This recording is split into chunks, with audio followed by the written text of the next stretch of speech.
بسم اللہ الرحمن الرحیم۔ عقل مند کسان۔ عقل مند کسان کھیتی باڑی میں تم اس قدر محنت کرتے ہو کتنا کچھ کما لیتے ہو۔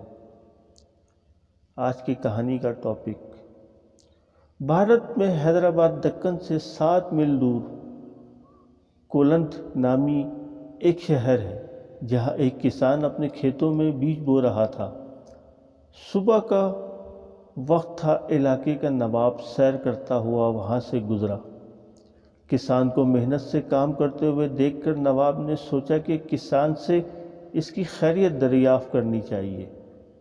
وہ گھوڑے سے اترا اور کھیت کے کنارے پہنچ کر کسان سے پوچھا، کیوں بھائی، کھیتی باڑی میں تم اس قدر محنت کرتے ہو، کتنا کچھ کما لیتے ہو، کچھ فائدہ بھی ہوتا ہے یا نہیں؟ کسان نے سر اٹھایا اور نواب سے کہا، فائدہ کیا جناب، فصل کٹنے کے بعد اس کے 4 حصے کر لیتا ہوں۔ نواب نے پھر پوچھا، اچھا تو ان 4 حصوں کا خرچ کیسے کرتے ہو؟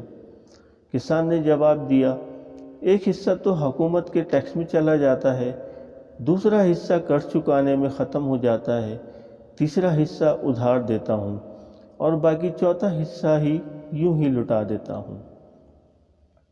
نواب کو کسان کی یہ عجیب و غریب باتیں سن کر بہت تعجب ہوا۔ حیرت سے پوچھا، تمہاری باتیں میری سمجھ میں نہیں آئی، صاف صاف بتاؤ، تم قرض چکاتے بھی ہو اور دیتے بھی؟ ایسا کون سا قرض ہے جو ہر فصل ادا کرتے ہو اور پھر بھی ختم نہیں ہوتا، اور وہ کون ہے جسے تم ہمیشہ قرض دیتے ہو اور پھر 1/4 رقم تم یوں ہی اڑا دیتے ہو؟ کسان نے جواب دیا، جناب بات دراصل یہ ہے، میرے والد نے ایک ساہوکار سے رقم ادھار لی تھی، والد کے مرنے کے بعد اس کا سود میں ادا کرتا ہوں، ایک حصہ ٹیکس دینے کے، دوسرا حصہ یہ ادا ہو جاتا ہے، اور تیسرا حصہ کیسے ادھار دیتے ہو؟ نواب نے پوچھا۔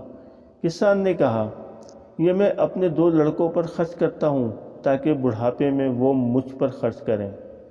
نواب نے پوچھا، اور یہ ایک حصہ فضول کیوں اڑا دیتے ہو؟ کسان نے کہا، میری ایک لڑکی بھی ہے، آپ کو پتہ ہے آج کل جہیز کے بنا شادی نہیں ہوتی، اور جہیز ایک فضول رسم ہے، چوتھا حصہ اس کے جہیز کے لیے رکھتا ہوں، میری نظر میں یہ رقم لٹانا ہی ہوا۔ نواب اس کے مدل گفتگو سے بہت متاثر ہوا اور ایک بڑی رقم اسے انعام کے طور پر دے کر رخصت ہو گیا۔ شکریہ۔